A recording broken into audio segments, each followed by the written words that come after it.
Good Monday. I'm Chris Folk. This is Monday Morning Jolt. Let's get started. Sharona? Good morning.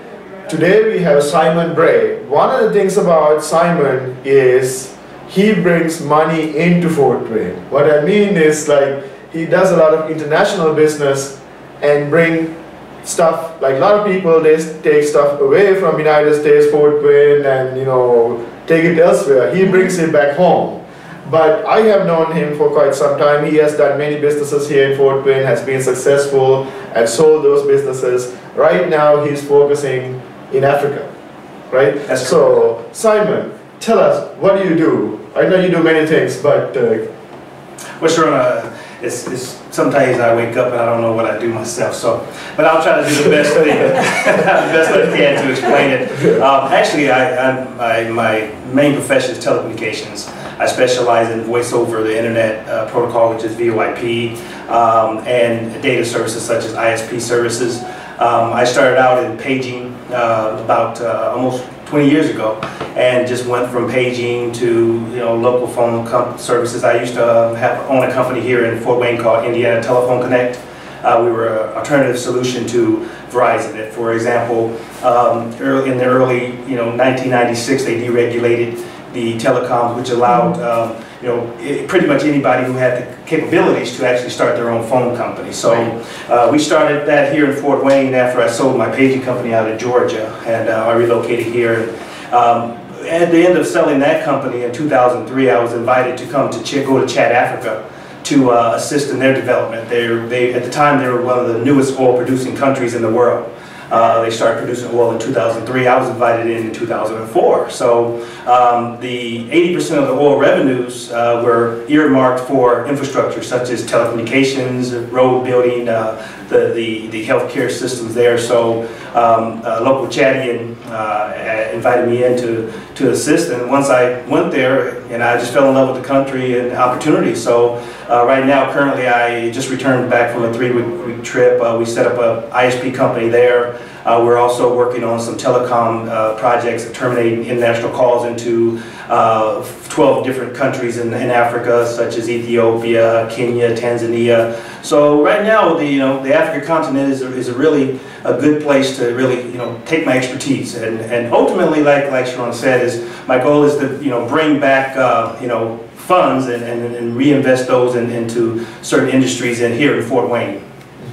One of the things that I want to say is, like, I always notice that you're ahead of everybody else. You get in front and run, then everybody else joins you.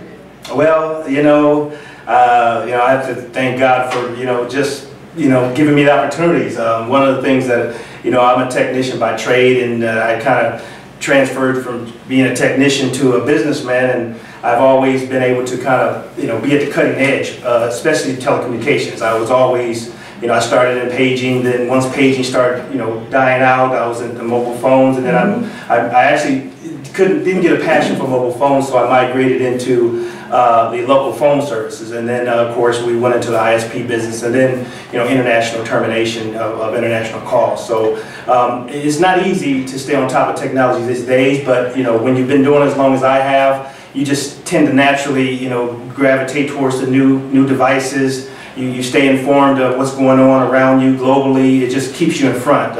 Since I've been doing it almost 20 years, it gave me the ability not to just jump in it. Speaking of staying ahead then, I know that you must have a good start to your work week.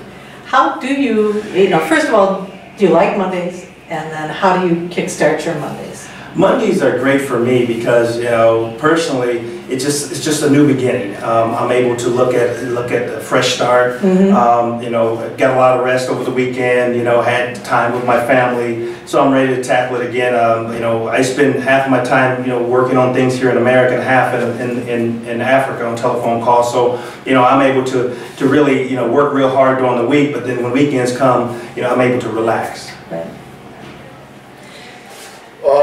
What kind of, you've seen a lot of people starting their own businesses and, about to start their business. What kind of advice can you give them?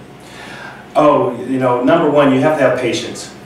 You got to be consistent, and you have to have patience, but you have to have a passion for what you want to do. And once those are the main ingredients, because then outside of that, then you get yourself involved with the Small Business Development Center, get yourself involved with the people out there who've been doing, they can instruct you on what to do, especially if you're starting a new venture and you never had business before. It's key, but I recommend people always go to the Small Business Development Center.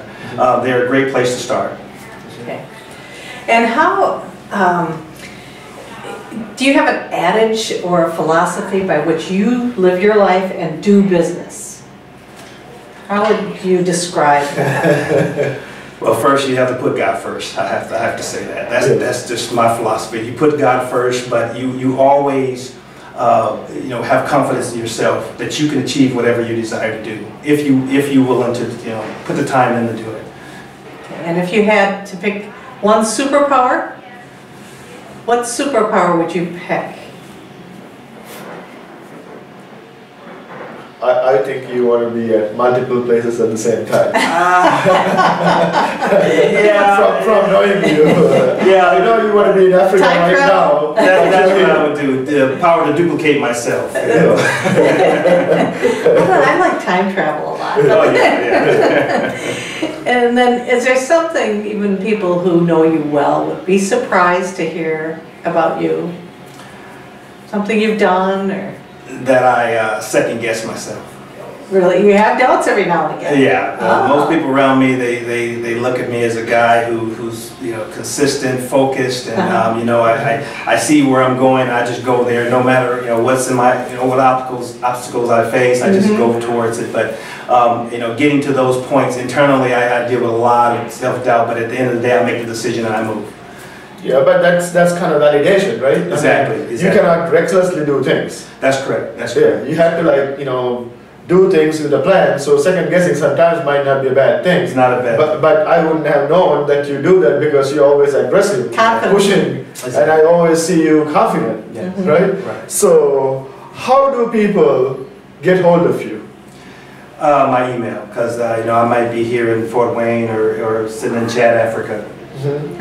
But can you share your website or some of the websites? I know you have multiple websites. I do. My main website right now is pretty much the calling card business that I focus on. It is www.callingcardint.com.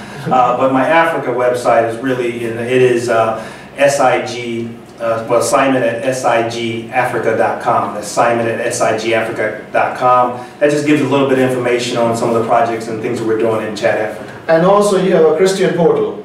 Yes. I'm working on a social network for Christians. It's called BlessedNet. That can be found at www.blessednet.com. That's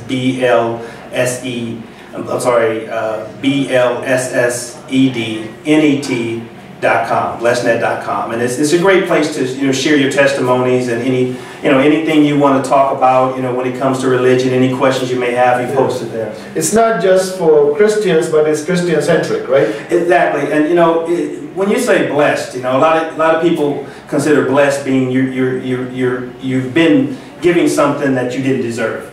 And in some instances, you earned it, but no one promises us anything in this life. We have to earn it, and when good things come our way, we normally just say we're blessed. So we would like to thank Simon for coming and joining us, and we'd like to thank the audience for listening. This is Monday Morning Jolt. Use it.